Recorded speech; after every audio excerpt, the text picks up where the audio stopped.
এই দিক দিয়ে আয় পড়ো, আবার উবুতে পড়ো না দেখো।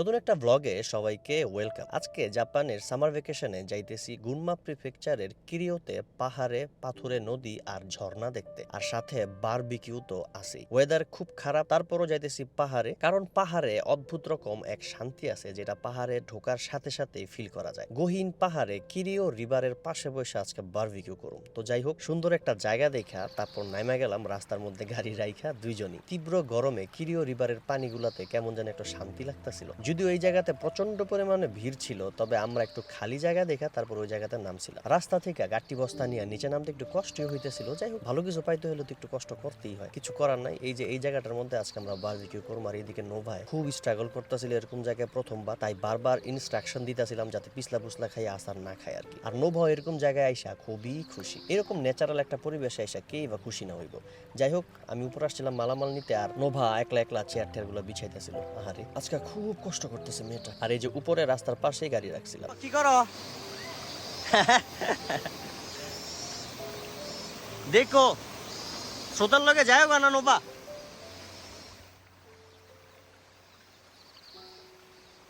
রাস্তা থেকে নিচে নামতে খুব স্ট্রাগল করতে হয়, এর মধ্যে যদি মালামাল নিয়ে গাঠি বস্তা নিয়ে নামতে হয় তাহলে তো আরো বেশি অবস্থা খারাপ। যাই হোক, তারপরে খুব এক্সাইটেড ছিলাম, প্রথমবার এমন একটা পরিবেশে নোভারে নিয়ে বারবিকিউ করুম। আর এমনিতেও লাগছিল ক্ষুধা, আর তাই তাড়াতাড়ি করে বারবিকিউর সবকিছু দুইজনে মিলে সেট করতেছিলাম। এইরকম পাথুরে নদীর পাশে বসে আহা হা, কি এক মুহূর্ত। বারবিকিউ করতে গেলে সবচেয়ে চ্যালেঞ্জিং বিষয় হইতেছে গিয়া কয়লার মধ্যে আগুন জ্বালানো। এইটা নিয়ে প্যাস লাগবেই। যাই হোক, তারপর সবকিছু করতেছিলাম কারণ খিদা লাগছে, খাইতে হইব।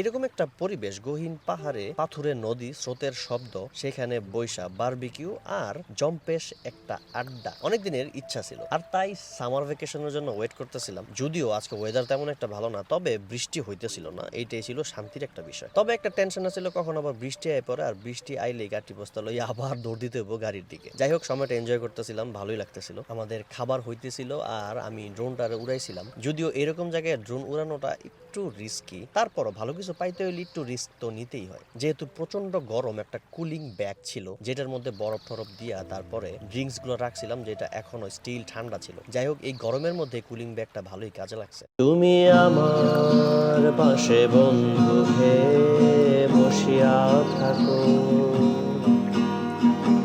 একটু বসিয়া থাকো। আমি মেঘের দলে আছি, আমি ঘাসের দলে আছি, আমি মেঘের দলে আছি, আমি ঘাসের দলে আছি। তুমিও থাকো বন্ধু হে বসিয়া থাকো, একটু বসিয়া থাকো। রোদের মধ্যে রোদ হয়ে যায়। এই জায়গার পরিবেশটা আসলে দারুণ। আশেপাশে তেমন কোনো মানুষই ছিল না, মনে হইতেছিল পুরো জায়গাটার মধ্যে আমি আর নোভা, আর কেউ না। তাই ভাবলাম পাথরের নদীতে একটু হাঁটি নোভারে নিয়ে, কিন্তু নোভা বারবার উষ্টা খাইতেছিল, তাই ওরে বসায় রেখা আমি একলাই হাঁটতাছিলাম। আর ড্রোনটারে আমার পিছনে পিছনে দিয়ে দিছিলাম যাতে ও আমার ভিডিও করতে পারে। আমার ভিডিও করার জন্য নোভার যেন আর কষ্ট করতে না হয়। তীব্র গরমের মধ্যে কি যে এক শান্তি লাগতাছিল। যদিও ডুবাডুবি করতে পারতাছিলাম না, কিন্তু তারপরেও কেমন যেন একটা অদ্ভুত রকম ভালো লাগা। রোদের মধ্যে রোদ হয়ে যায়, জলের মধ্যে জল, রোদের মধ্যে রোদ হয়ে যায়, জলের মধ্যে জল। বুকের মধ্যে বন্ধু একটা নিঃশূন্য অঞ্চল, বুকের মধ্যে বন্ধু একটা নিঃশূন্য অঞ্চল। তুমি আমার পাশে বন্ধু হে বসিয়া। নদী নদীর দুই পাশেই কিরিও ফরেস্ট সাইড, যেটা পুরাটা একটা রেস্ট্রিক্টেড এরিয়া। এইখানে প্রায় সময় ভাল্লুক আর হরিণ দেখতে পাওয়া যায়। তাই মনে মনে একটু ভয়ও লাগতেছিল, কখন আবার একটা ভাল্লুক আয় পরে এক পিস চিকেন চাইও ফেলতে পারে আমার কাছে। যাই তাহলে দেখি নোভা একলা একলা আবার ওখানে কি করতেছে।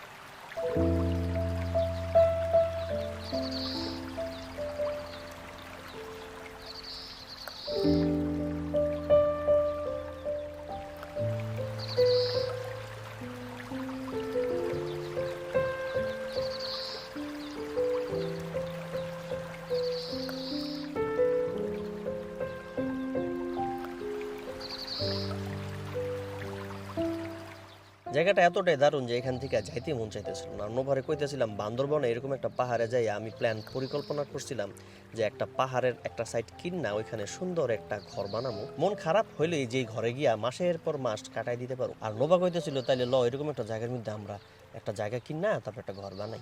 তারপর 2-3টা ভাল্লুকাইও আমার লাগে থাকুক। বারবিকিউ শেষ, খাবার দাবারও শেষ। এখন বারবিকিউ এটারে পানিতে চুবাইয়া ঠান্ডা করতেছি, কারণ এটা যে গরম এটা এমনি ধরাও যাইব না। আর যে স্রোত বারবিকিউ মেশিন এমনি ভাইসা যেতে গেছিল।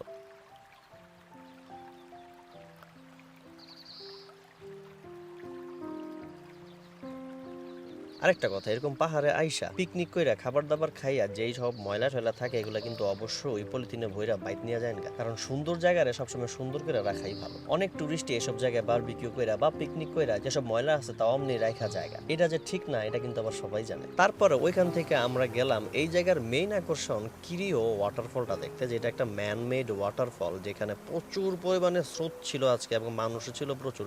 তবে এইখানে না গেলে এই জায়গায় আসার উদ্দেশ্যটাই বৃথা। এই ওয়াটারফলে মিনিমাম আমি 10 থেকে 12 বার আসছি, তবে এইবার নোভারে নিয়ে প্রথমবার আসলাম। এত পরিমাণ স্রোত দেখা নোভা ভাবছিল কাছে যাইতেই পারবো না, তবে আমি অনেকভাবে নোভারে বুঝাইলাম যে এত কাছে যদি ঝর্ণাটার কাছে গিয়ে 2টা ছবি না তোলো তাহলে তো এখানে আইসা খিলা। অনেকভাবে মোটিভেট কইরা তারপরে ইনস্ট্রাকশন দিয়া লয়ে গেলাম ঝর্ণাটার একদম কাছে। কি অদ্ভুত সুন্দর ভয়ঙ্কর এক ঝর্ণা, যেখানে আইসা 2-3টা ডুব না দিলে আপনার জীবনটাই বৃথা। যদিও এর আগে আইসা আমি বহুত ফলাফলি করছি এখানে, আর আজকে এত স্রোত আর এত পানি যে পানির হিসলাই পুরো ভিজে যেতেছিলাম গা। আর এত পরিমাণে মানুষ যে একটু বিরক্ত লাগতেছিল। যাই হোক, সামার ভ্যাকেশন বলে কথা, মানুষ তো আসবেই। আর এখানে আইসাও কতগুলো ভাই ব্রাদারের সাথে দেখা, যারা আমারে দেখাই আমারে নিয়ে এই ঝর্ণার পানিতে কয়টা ডুব দিতে চাইছিল, কিন্তু আমি তাদেরকে বললাম আপনারা এই ডুব দেন আমি দেখি, আমার আজকে আর ডুব দেওয়ার কোনো শখ নাই। জায়গাটা আসলে দারুণ, তবে ছুটির দিন ছাড়া আপনি যদি এখানে আসেন তাহলে জায়গাটা একদমই ফাঁকা পাইবেন, তেমন কেউ এখানে আসে না। ছুটির দিন ছাড়া এই জায়গার মধ্যে আসলে আপনার মনে হবে এই জায়গার মালিক আপনি একলাই।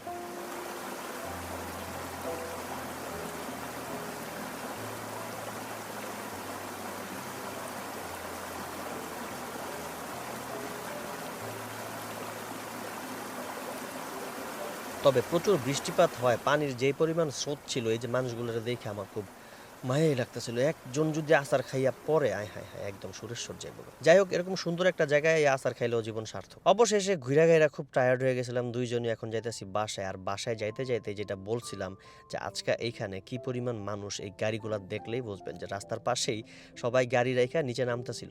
আর আমরা বারবিকিউ করছিলাম একদম মিডল পয়েন্টে, যার কারণে ওই জায়গাটার মধ্যে তেমন কোনো মানুষই ছিল না। আর এইখানে আয় হায় হায় মানুষ আর মানুষ। প্রচন্ড গরমে সবাই একটু শান্তির আশায় আসতেই পারে, এটাই স্বাভাবিক। আর এইখানে জাপানিজ ছাড়া বেশিরভাগ ফরেনাররাই আসে। সামার ভ্যাকেশনে গহীন পাহাড় থেকে ঝর্ণা দেখা পাথরে নদীর পাশে বসে বারবিকিউ কইরা এখন পাশে ফিরে যাইতেছিলাম। অনেকদিন পর খুব দারুণ কিছু সময় কাটাইলাম দুইজন। প্রকৃতির মাঝে যে এক অদ্ভুত শান্তি আছে সেইটার ফিলটাও নিয়ে গেলাম। আপনারা যারা এই জায়গাটাতে আসতে চান তারা আমার কমেন্টস করেন, আমি তাদেরকে এক্সাক্ট লোকেশনটা দিয়ে দিব। ঘোরাফেরা শেষ করে বাসায় ফেরার পথে দেখতেছিলাম কি সুন্দর একটি ওয়েদার, মানে এখন বাসায় ফিরতেছি আর ঝকঝকা চকচকা একটা দিন। যাই হোক, আজকের মতো বিদায় নেই। আর যারা জাপানের ভিডিওগুলো দেখতে চান তারা অবশ্যই আমার ইশতিয়াক শুভ পেজটারে ফলো দিয়া লগেই থাকেন। আর পরের ভিডিও আসার আগ পর্যন্ত ভালো থাকেন আর ভালো রাখেন।